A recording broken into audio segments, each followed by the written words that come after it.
সোনার স্বপ্নের স্বাদ পৃথিবীতে কবে আর ঝরে। আমি চলে যাব বলে চালতা ফুল কি আর ভিজিবে না শিশিরের জলে। নরম গন্ধের ঢেউয়ে লক্ষ্মী পেঁচা গান গাবে নাকি তার লক্ষ্মীটির তরে। সোনার স্বপ্নের স্বাদ পৃথিবীতে কবে আর ঝরে।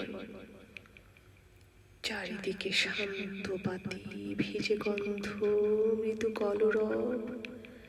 খেয়া নৌকোগুলো এসে লেগেছে চরের খুব কাছে। পৃথিবীর এই সব গল্প বেঁচে রবে চিরকাল। এ সিরিয়া ধুলো আজ বেবিলন ছাই হয়ে আছে।